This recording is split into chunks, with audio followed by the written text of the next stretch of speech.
Gómez. Bueno, buenos días a todos. Tenemos el gusto de tener con nosotros a Adriana Gómez Gómez. Adriana es ingeniera mecánica de la Universidad Nacional C de Medellín, como podrán reconocerlo por su acento. Hizo su doctorado en la Universidad de Sao Paulo en ingeniería metalúrgica y de materiales. La profesora Adriana está con la Javeriana desde hace ya 11 años, está desde el 2010 con la Javeriana, y ella junto a otros profesores diseñaron y montaron la ingeniería mecánica, que es uno de los programas nuevos de la facultad y de la universidad, y en este momento estás actuando como directora de ingeniería mecánica. Muchas gracias, Adriana, por estar con nosotros. Ella pues les comentará como en qué área de trabajo está interesada, ha hecho sus investigaciones. Como sabes, pues aquí los estudiantes son de primer semestre, así que digamos, sus preguntas están alrededor o sus inquietudes están alrededor de cómo la mecánica puede ayudarles, contribuirles como también a su formación, como una opción complementaria o una doble carrera. Me parece que tanto para biomédica como para electrónica me parece un gran complemento.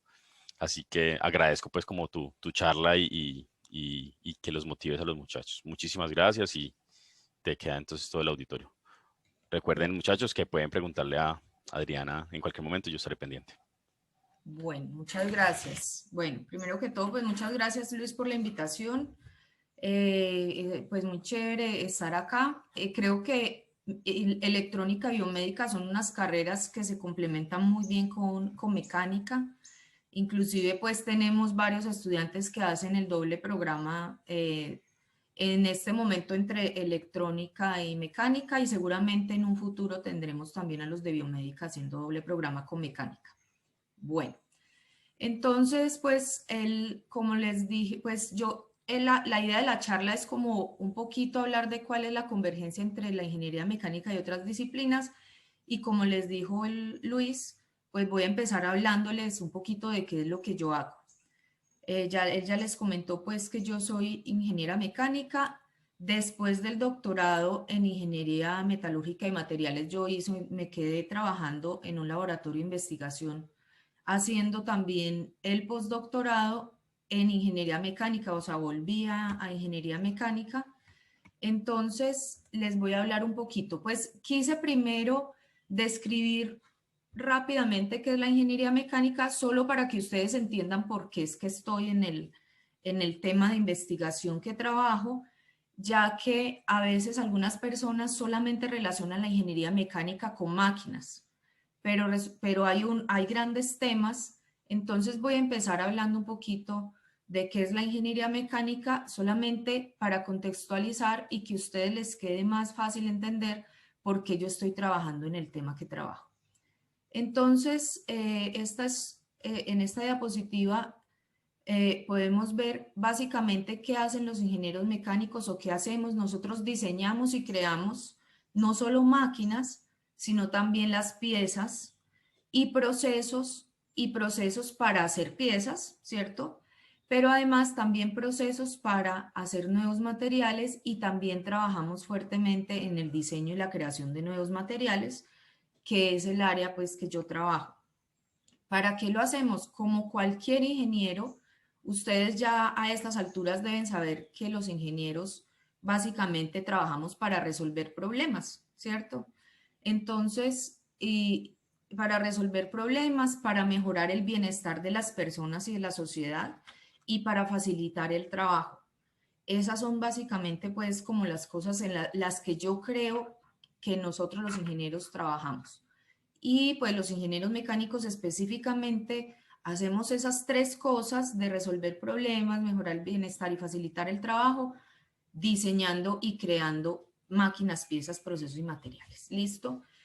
¿Y qué herramientas usamos? Aquí yo me baso estoy hablando de las herramientas del conocimiento, que son como base, ¿cierto? La base de todas las ingenierías, que son la física y las matemáticas, y ya específicamente cuatro grandes áreas, que son las cuatro grandes áreas de la ingeniería mecánica, que son la ciencia de los materiales, las ciencias térmicas, los procesos de manufactura y la automatización y el control. que esta última área pues es la que más se relaciona con electrónica y biomédica, ¿cierto? Entonces, pues básicamente esas son las áreas. Entonces, teniendo eso en cuenta, les voy a hablar un poquito de en qué trabajo yo. Básicamente yo trabajo, me voy a enfocar aquí en un área muy específica que es la caracterización de películas delgadas, pero mi área de investigación es un área más grande que es la caracterización de materiales. Y la caracterización de materiales específicamente desde las características o propiedades mecánicas de los materiales, pero también yo trabajo en un área muy bonita, que me parece a mí bonita, ¿cierto? Cuando mis estudiantes, yo les digo que eso es bonita, mis estudiantes hacen así, pero lo que yo trabajo es una técnica que se llama difracción de rayos X. ¿Y qué hace esa técnica? Ustedes ya deben haber oído hablar de rayos X, ¿cierto? Los rayos X son ondas electromagnéticas del orden de nanómetros. Entonces eso permite hacer caracterización de materiales porque nos permite saber básicamente cómo los átomos se organizan en un material. Entonces, a pesar de que cuando uno se imagina la ingeniería mecánica como las piezas, la grasa, pues los tornillos, eh, las máquinas, resulta que yo me fui más por el lado de la caracterización a nivel atómico. ¿Listo? Entonces, por eso es que ahorita al principio de la charla estábamos hablando con Luis de que estamos haciendo un curso del que probablemente algunos se enteraron que es un curso pues de microscopía avanzada. Bueno, entonces aquí aunque yo no trabajo solo con películas delgadas, porque la difracción de rayos X me permite hacer caracterización de otro tipo de materiales, por ejemplo, de residuos de la industria, que también trabajo con eso. El área de la que les voy a hablar aquí es la caracterización de películas delgadas o también llamada recubrimientos duros. Bueno, entonces, ¿qué son películas delgadas? Las películas delgadas, pues como su nombre lo dice, son unas películas que se le colocan encima a ciertos materiales con el fin de cambiar las propiedades únicamente de la superficie, ¿sí? Y esto tiene innumerables aplicaciones, ¿cierto? Desde aplicaciones ópticas hasta aplicaciones mecánicas, que son los ejemplos que les traigo acá en esta foto, ¿sí?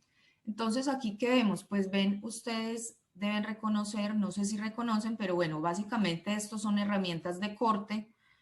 Por ejemplo, esto se llama una fresa que sirve, y estos son buriles, son herramientas que se le colocan a las máquinas herramientas para cortar materiales. Entonces, si ustedes ven, ellas tienen una parte gris y una parte doradita. Esa parte doradita son las películas delgadas. Entonces, como les decía, ¿para qué se le ponen esas películas delgadas? Para cambiar las propiedades de la superficie. En este caso específico, se le ponen para aumentar la dureza y la resistencia al desgaste de herramientas de corte. Pues básicamente yo he trabajado con esas aplicaciones, aunque en el último año, como les voy a mostrar ahorita, pues he cambiado un poquito, digamos, las aplicaciones. Bueno, he cambiado un poquito, no he cambiado mucho las aplicaciones en las que estoy trabajando. Listo. Entonces, ¿por qué mejoran las propiedades de los materiales? O por qué ustedes dirán, pero ay, pero ¿por qué no hace toda la herramienta del mismo material? Pues básicamente porque es muy caro, sería muy caro hacer una herramienta toda de este material dorado de afuera. Entonces, el material del que está hecho, del que se hace bueno, no solo que es caro, sino que son difíciles de fabricar una pieza de ese tamaño toda, por ejemplo, en este caso, con un material que se llama nitruro de titanio. Entonces, la pieza está hecha de acero, aceros de alta resistencia, ¿cierto? Pero como les decía yo en la diapositiva anterior, pues como las ingenierías buscan mejorar el bienestar de las personas y resolver problemas, algunos de los problemas que van surgiendo con el avance de la tecnología es que se van creando nuevos materiales para nuevas aplicaciones, ¿cierto? que requieren de materiales más avanzados. Entonces, por eso es que se hace necesario diseñar nuevos materiales.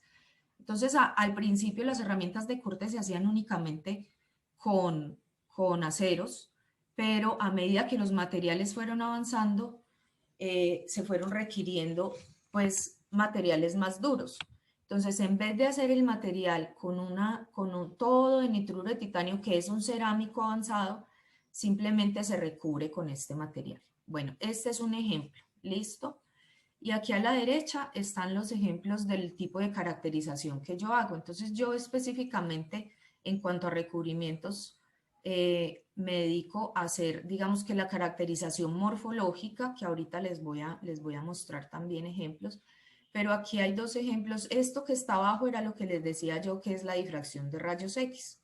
Entonces, esto es un espectro de difracción y lo que me permite saber, entre otras cosas, bueno, lo primero que yo puedo saber con difracción de rayos X es qué material es ese material que yo tengo aquí. Por ejemplo, en el caso de residuos industriales, yo puedo saber qué se está formando ahí en esos residuos, ¿sí? Y en la parte de arriba tenemos un ejemplo de esfuerzos residuales. Esto es la influencia del voltaje aplicado a las películas delgadas en el momento en que están siendo producidas y determinar qué esfuerzos residuales se están creando. Los esfuerzos residuales, pues no voy a entrar mucho en detalle, pero básicamente los esfuerzos residuales me dan una idea, no, me dan una cuantificación exacta de cómo los átomos se están depositando en esta película delgada, cuando estoy haciendo la película delgada. Entonces, ¿esto por qué es importante? Pues eso es importante para crear nuevos materiales, ¿cierto? Lo que yo hago es estudiar la técnica de cambiándole algunos parámetros, en este caso, por ejemplo, el voltaje o la temperatura, que son parámetros del proceso de creación de estas películas delgadas, para ver cómo cambian las propiedades a medida que yo le voy cambiando las variables del proceso, ¿cierto? Entonces, ¿esto qué me permite? Me permite crear nuevos materiales. Entre otras cosas, yo también mido dureza, resistencia al desgaste. Entonces, miramos, bueno, yo tengo una aplicación específica, necesito determinada dureza, determinada resistencia al desgaste. Entonces, ¿con qué proceso yo voy a crear esto? Bueno, ¿está claro hasta ahí? Sí, señora. Parece que sí, ¿cierto? Señora. O está claro o nadie ha entendido nada. Bueno, listo. Aquí es lo otro de caracterización morfológica, ¿sí? También hacemos caracterización morfológica con equipos que ya tenemos acá. Justamente esta caracterización yo la hice en Brasil cuando estaba haciendo mi postdoctorado, pero ahora las podemos hacer aquí en la Javeriana, lo cual es un gran orgullo y una gran alegría pues para todos. Entonces aquí a la izquierda simplemente para mostrar, estos son unas multicapas y estas imágenes se hicieron en un microscopio electrónico de barrido que lo que hace básicamente a diferencia de un microscopio óptico donde lo que nosotros obtenemos es una imagen óptica, o sea, luz, lo que vemos, en esta lo que nosotros tenemos es una imagen que se forma debido a una respuesta electrónica, o sea, electrónica literalmente de electrones. Lo que se manda son electrones y se forma una imagen dependiendo pues de la respuesta que se detecta de estos electrones cuando interactúan. Entonces, ¿qué tenemos aquí? Tenemos una imagen, esto es una película que esto se llama multicapas, que yo también estudio multicapas. Entonces lo que hacemos nosotros en este caso, por ejemplo, es mezclar dos tipos de materiales, esto es cromo y esto es nitruro de cromo, y se hacen multicapas para nosotros ver cómo también a medida que yo le pongo más multicapas, más capas a eso, yo puedo cambiar las propiedades de los materiales, ¿cierto? Entonces, aquí específicamente, ¿qué estamos haciendo con estas multicapas? Estamos combinando las propiedades de los materiales de un metal y un cerámico. Los metales son dúctiles, o sea, se dejan moldear fácilmente, y los cerámicos son muy duros, entonces son difíciles de moldear, pero son muy duros. Entonces, o sea, son muy duros, pero son muy duros. Entonces, son muy duros para moldearlos, pero son muy duros, entonces me mejora mucho las propiedades de los materiales, las propiedades mecánicas, y lo que nosotros hacemos aquí básicamente es combinar esas dos propiedades y mirar cómo cambia. Aquí hay una imagen pues de más grande con más multicapas. Entonces, si ustedes ven aquí, esta distancia de aquí a aquí es un micrómetro, ¿cierto? O sea, 1 por 10⁻⁶ metros, que es algo que nosotros no vemos a simple vista, y esto aquí son 500 nanómetros, ¿cierto? 500 por 10⁻⁹ metros. Esto solamente se logra pues con estos equipos de microscopía avanzada. Esto es la imagen lateral de las películas, ¿sí? O sea, las estamos viendo de lado. Aquí, estas son imágenes de microscopía de fuerza atómica. Ya es otra técnica de caracterización que si se hubieran inscrito en el curso sabrían qué hacía, ¿cierto? Pero bueno, ya después haremos otro curso. Aquí ya estamos viendo es la imagen por encima. Entonces, otra de las cosas que nosotros estudiamos es cómo al cambiar los parámetros del proceso, la rugosidad de la película cambia.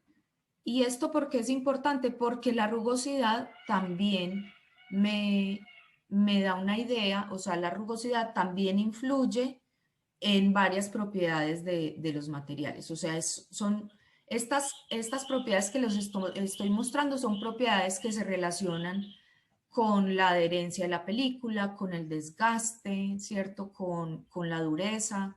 Entonces, que me dan una idea me ayudan a saber cómo puedo obtener las propiedades que necesito de un material determinado.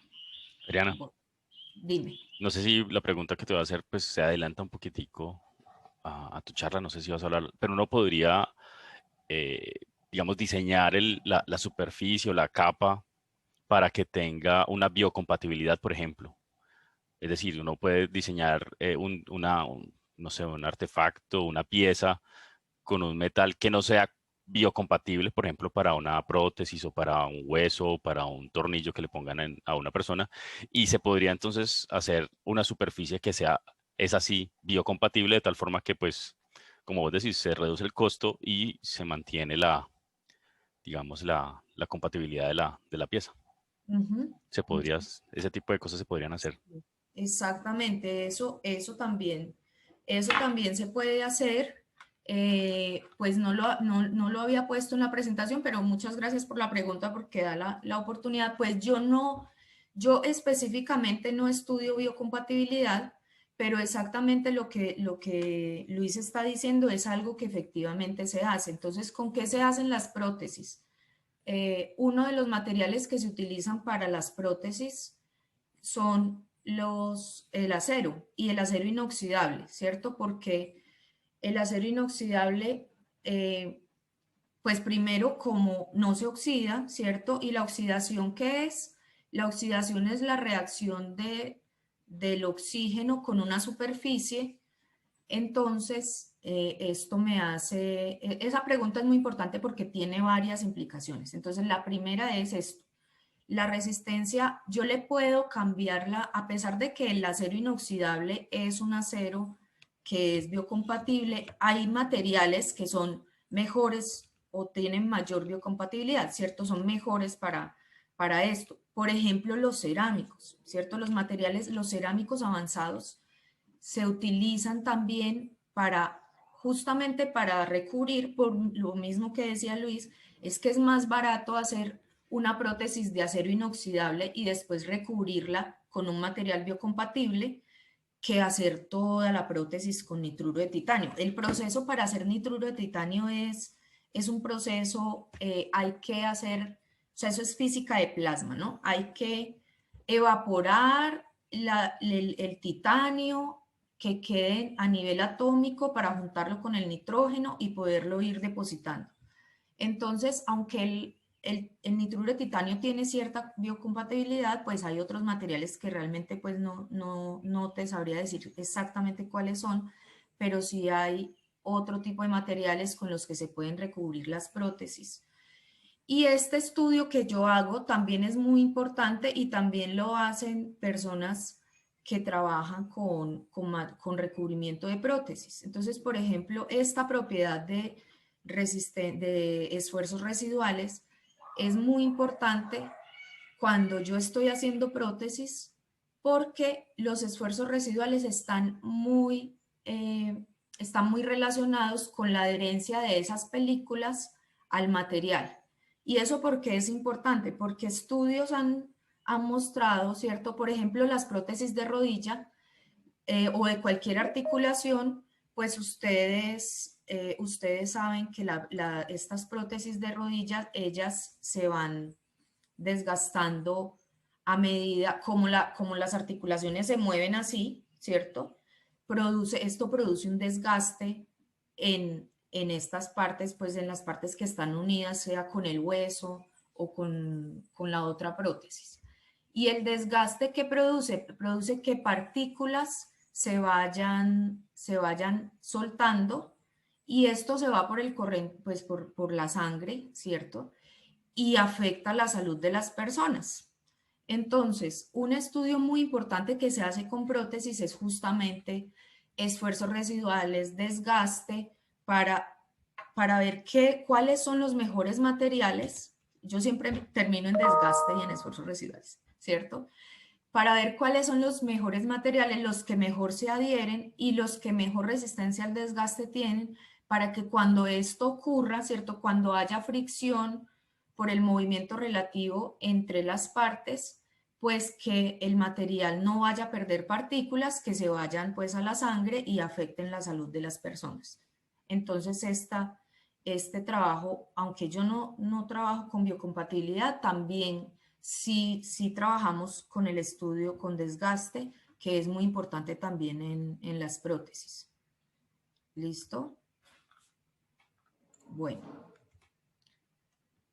Lo mismo bueno, de rugosidad específicamente no sabría decir, pero yo me imagino que la rugosidad también tiene que ser muy importante cuando uno está haciendo materiales biológicos, ¿sí? Sí, yo creo que la superficie específica cambia y la posibilidad de oxidación entre mayor superficie específica va a ser mayor. Claro, porque la oxidación ocurre en los límites de estas partículas, ¿cierto? Los límites de las partículas, nosotros en materiales pues estudiamos que es como son sitios de alta energía, son sitios que están más propensos a corroerse. Entonces, claro, mientras menos tenga yo de eso, pues mejor me va a ir, ¿cierto? No voy a voy a evitar la corrosión de esos materiales. ¿Por qué se corroen estos materiales? Pues se corroen por el contacto con los fluidos del cuerpo, ¿cierto?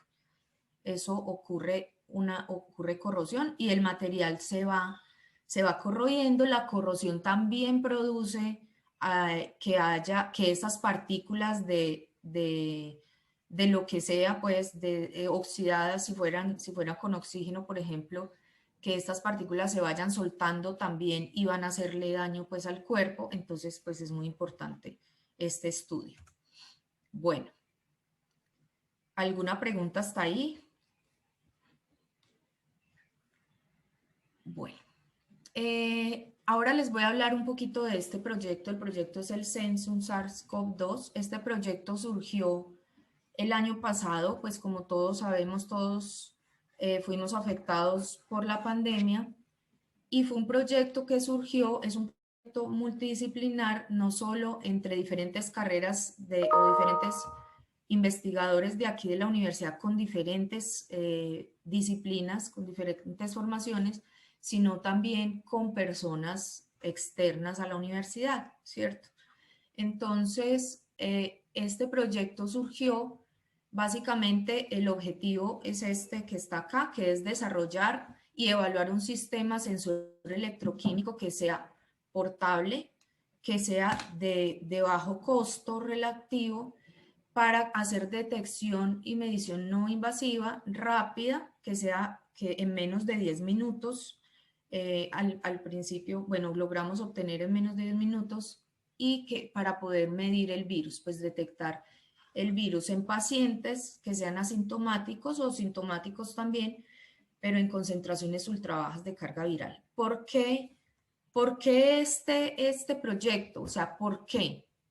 ¿Por qué detectar personas que estén infectadas y que sean asintomáticos? Ustedes saben que uno de los grandes problemas de este virus, de la se propaga tan rápidamente, son justamente las personas asintomáticas, ¿cierto? Que hay personas asintomáticas que no saben que tienen el virus, pero que lo están esparciendo, lo están propagando por todas partes y pueden infectar a personas con comorbilidades, entonces que estas personas se van o sin comorbilidades, pero que se van a enfermar y pueden morir. Entonces, básicamente, la justificación o la motivación de este proyecto fue poder hacer, primero que todo en Colombia, pues hasta el año pasado no teníamos biosensores para medir virus, tocó comprarlos todos los que teníamos, ¿cierto? Y, y entonces básicamente, ¿por qué detectar personas que estén infectadas y que sean asintomáticas?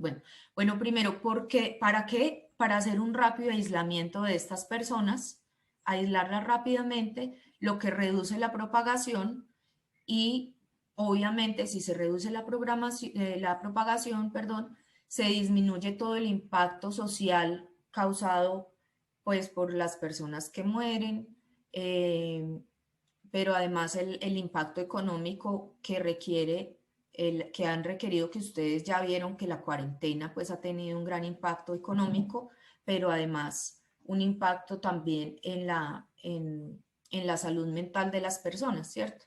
Entonces este proyecto es importante y yo me metí a él a pesar de que estábamos muy ocupados, eso fue una locura cuando teníamos que montar todas las clases virtuales y todo el tiempo que necesitábamos, pues básicamente porque yo ahí vi que realmente podíamos hacer eso que les mostraba yo en la primera diapositiva, que es ayudar a las personas y que desde la ingeniería se puede ayudar a la salud de las personas, ¿cierto? Podemos ayudar pero además a mejorar las condiciones sociales y económicas, ¿sí?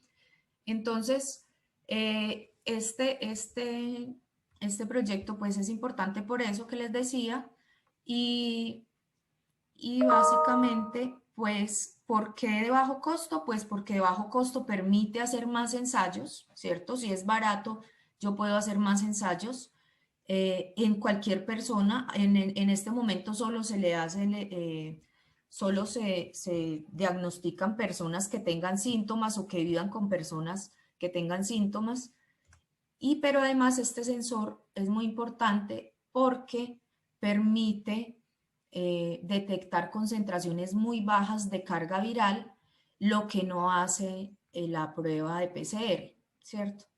Y esto es importante porque personas que tienen baja carga viral también pueden contagiar a los demás, pero la PCR no los detecta. Entonces nosotros con este biosensor logramos hacer muchos ensayos, lograríamos hacer muchos ensayos, pero además tiene mayor eficiencia que la prueba convencional porque detecta cargas virales muy bajas. ¿Listo? Bueno. Bueno, entonces aquí básicamente se explica lo que el protocolo pues de medida, el protocolo también, aunque yo no participé en la parte del protocolo, pues hace parte del proyecto, se toma la muestra, como se toma la muestra pues la muestra normal, se le hace digamos, un tratamiento químico y se coloca sobre una laminita que se llama el electrodo. Esta lámina está hecha de carbono y ahorita pues les voy a mostrar que eso tiene un proceso, se le hace un proceso químico para poder detectar el virus.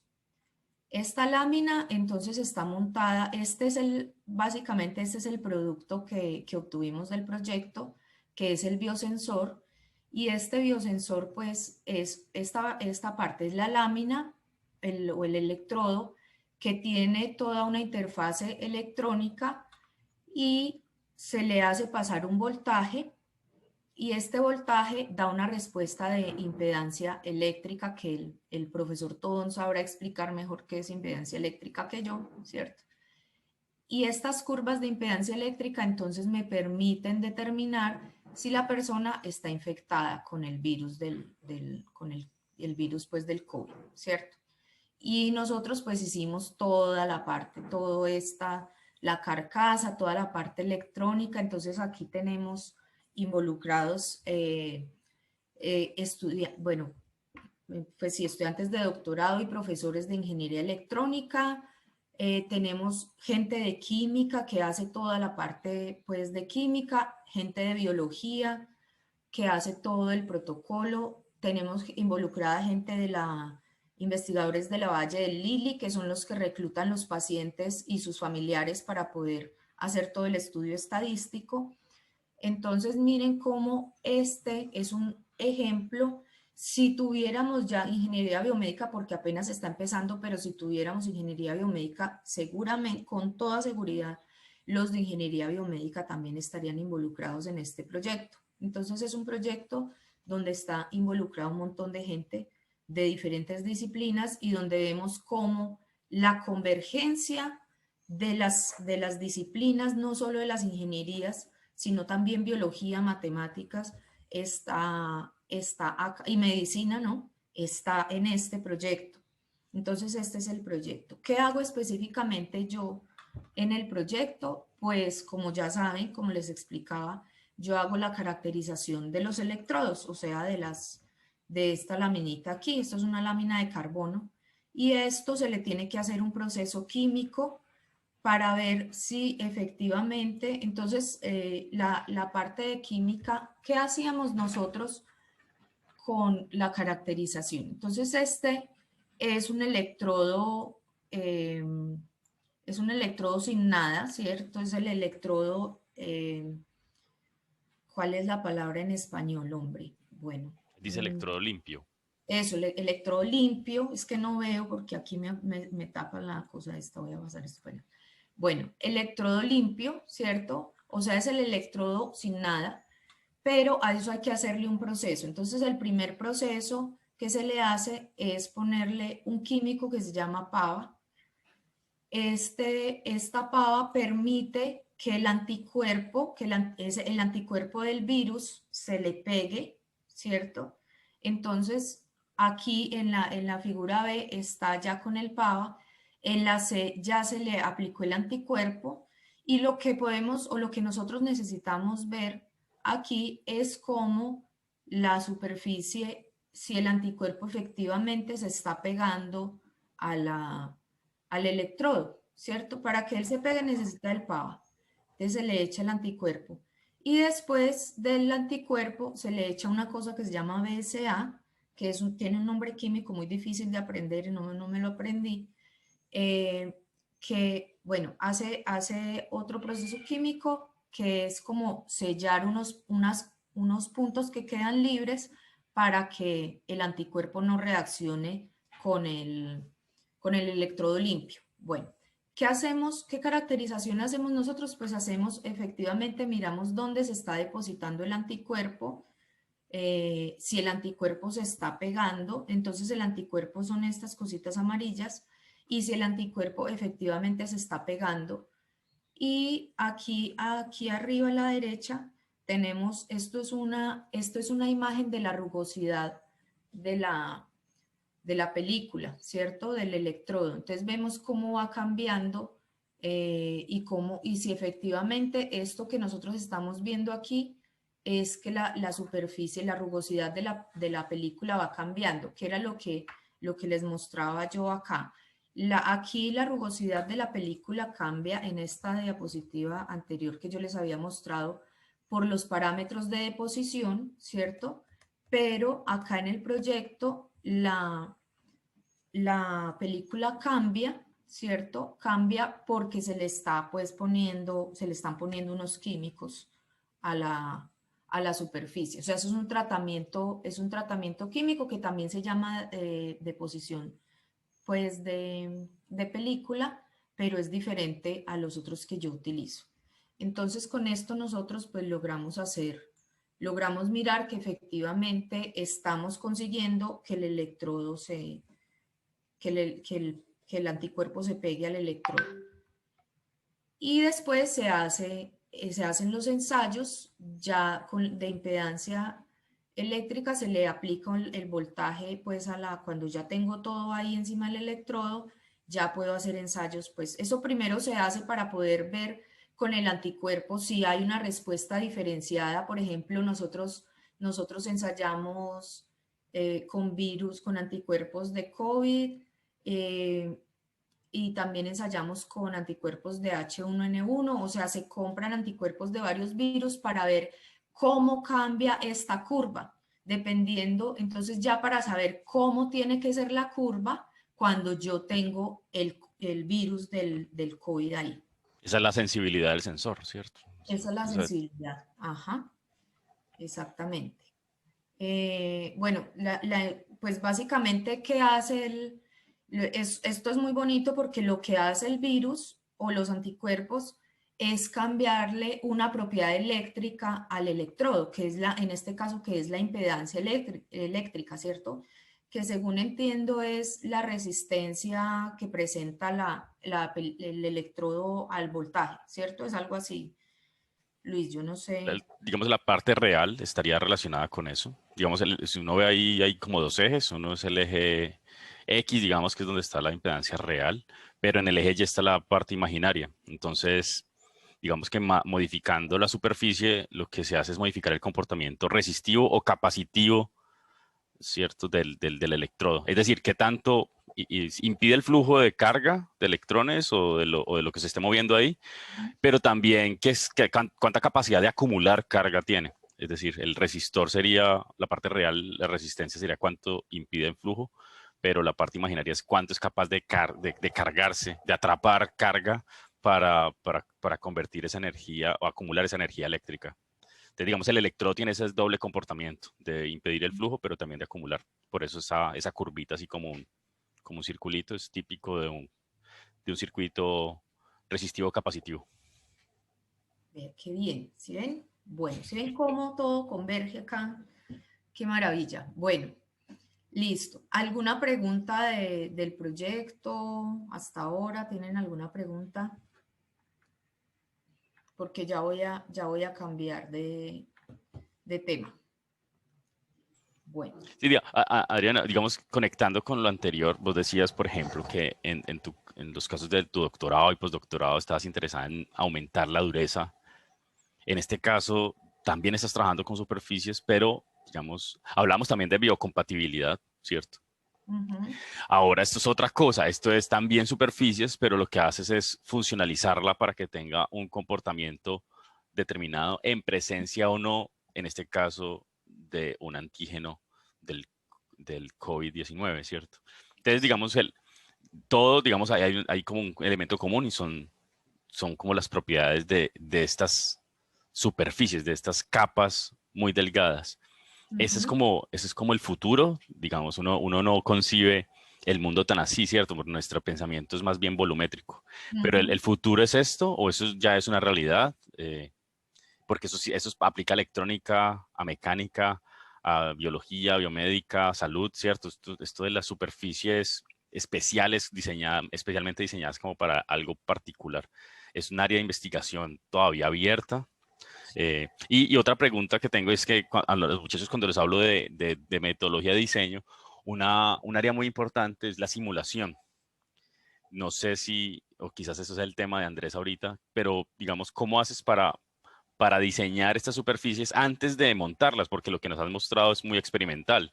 Entonces, como que casi que podría ser como, bueno, funciona o no funciona, pero como previamente a hacer el experimento y verificar cómo son las superficies, cómo diseñarlo utilizando herramientas computacionales. Entonces, esas serían las dos preguntas, como el área de las superficies en general y como las aplicaciones y luego cómo se simulan. Bueno, pues sí. A ver, pues esta área de las superficies es el presente y es el futuro, o sea, se está investigando mucho, es un área abierta.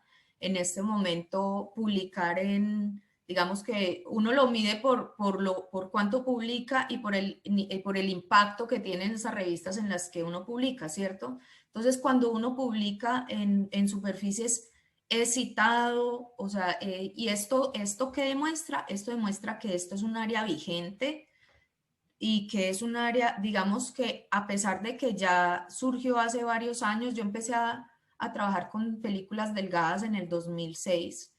¿2006? ¿En qué años que estamos? No, sí, en el 2006 empecé a trabajar con películas delgadas, entonces estos muchachos dirán, no, pues casi que yo estaba chiquito, pero eso en la ciencia es una época relativamente corta. Pero estas películas están efectivamente, no, son y además es un área muy vigente, pero también es un área que tiene mucho potencial, porque todavía hay muchas cosas que falta estudiar.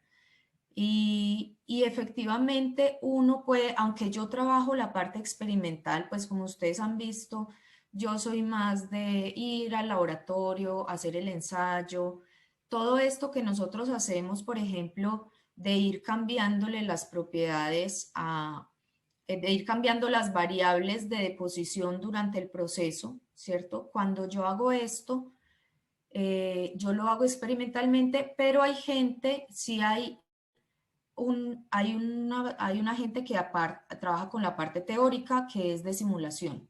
Entonces, básicamente hacen lo mismo, se hace simulación a nivel atómico de dinámica molecular, que es lo que Andrés hace, lo que Andrés Jaramillo hace. Él trabaja más con dinámica molecular, que es simular el diseño de estas películas para determinar lo mismo que yo hago, pero simulación para ver si uno va a obtener las propiedades que necesita. Sean ya todas las propiedades que hemos visto, o sea, propiedades mecánicas, como les dije, yo he trabajado más con propiedades mecánicas, pero ahora pues estamos trabajando con otro tipo de propiedades o propiedades ópticas o biocompatibilidad.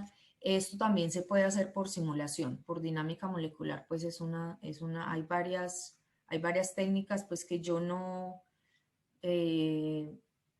pues ustedes deben haber oído hablar de simulación de Monte Carlo, eso es algo que también se utiliza mucho para simular propiedades de películas delgadas, esfuerzos residuales también se hace, solo que a nivel pues solo de las interfaces, o sea, de donde se une la película con el sustrato que es sobre lo que uno la deposita, esto también se puede hacer pues con simulación.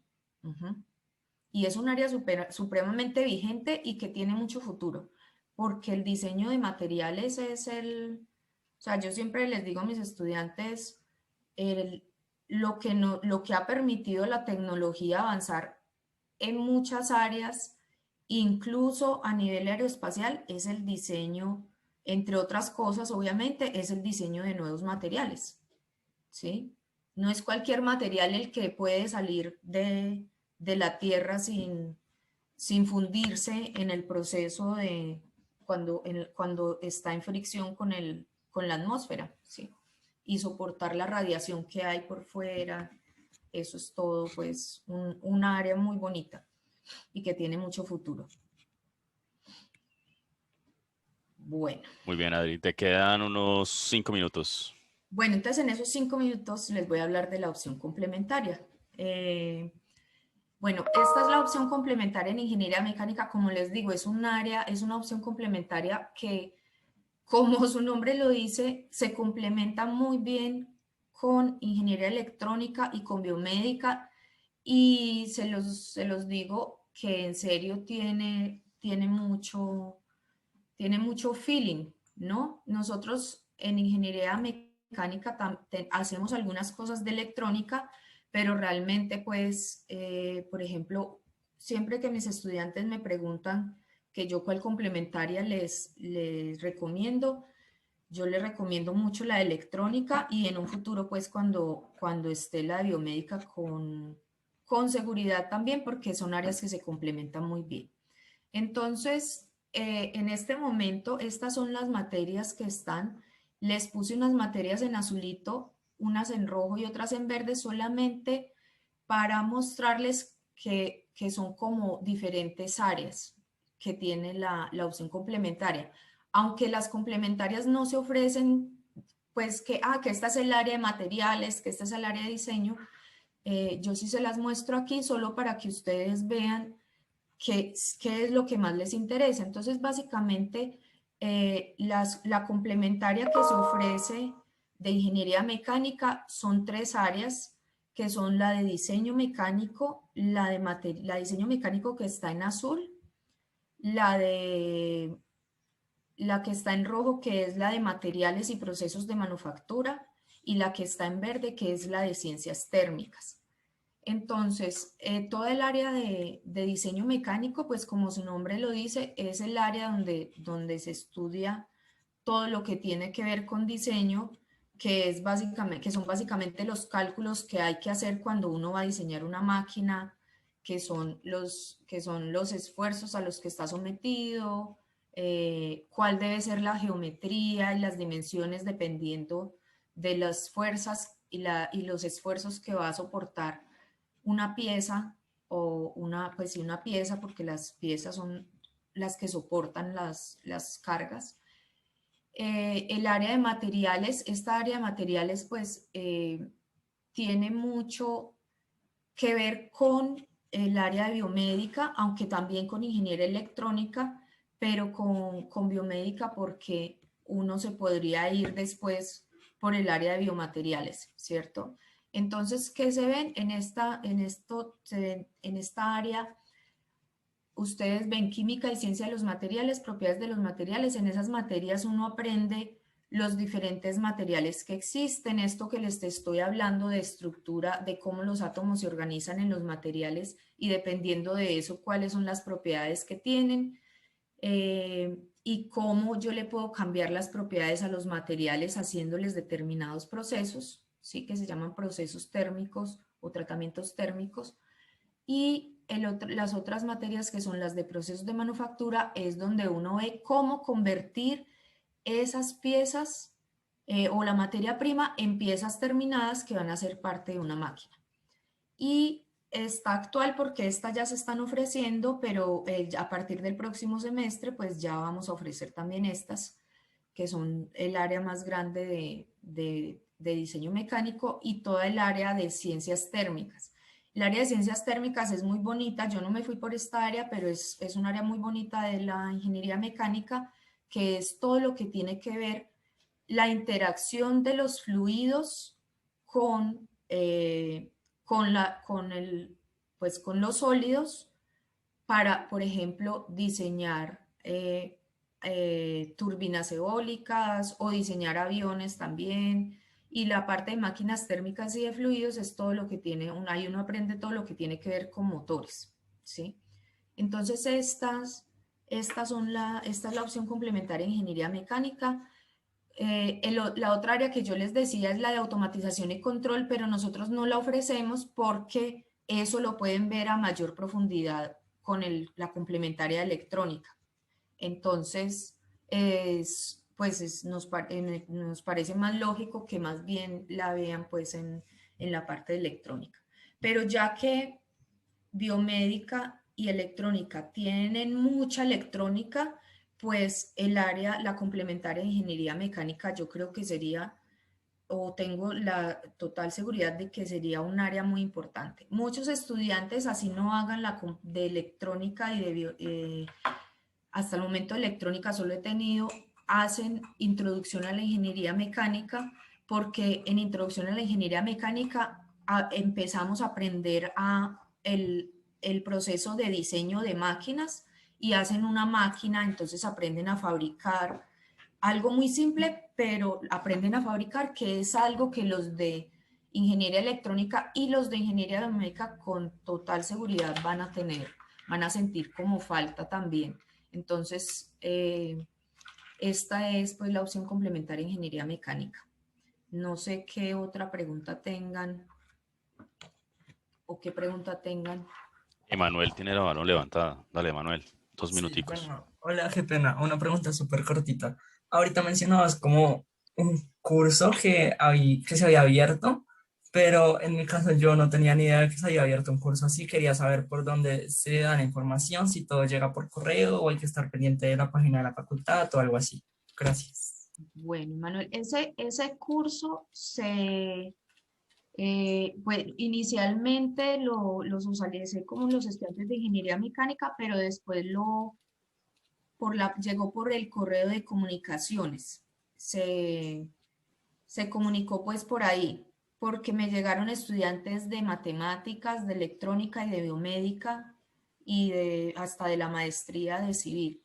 Entonces de pronto pues se te pasó, pero ese curso lo pasamos por ahí. De todas maneras, cuando volvamos a abrir el curso, yo le voy a pasar la información a Luis para que se la repase a los de electrónica porque tuvimos muchos interesados de electrónica y de biomédica, además de mecánica. Entonces yo se la voy a pasar pues a ellos. ¿Listo? Para que la pasen directamente a los estudiantes. Bueno. Listo, muy bien, Adriana, muchísimas gracias por tu charla. Yo creo que arroja una luz muy bacana, una línea de trabajo muy interesante en superficies, materiales superficiales, digamos, en superficies, recubrimientos, capas delgadas. Obviamente hay muchísimo más por comentar sobre cómo se hacen estas capas, ¿cierto? Técnicas de variedad de naturaleza, químicas, físicas y demás. Pero bueno, pues yo creo que los electrónicos y los biomédicos y los mecánicos tienen muchísimo que trabajar ahí, un área muy, muy bonita. Muchísimas gracias, Adriana, y que les vaya bien en el curso ahorita. Bueno, muchas gracias, con mucho gusto y cualquier cosa ahí está pues mi correo para que me escriban.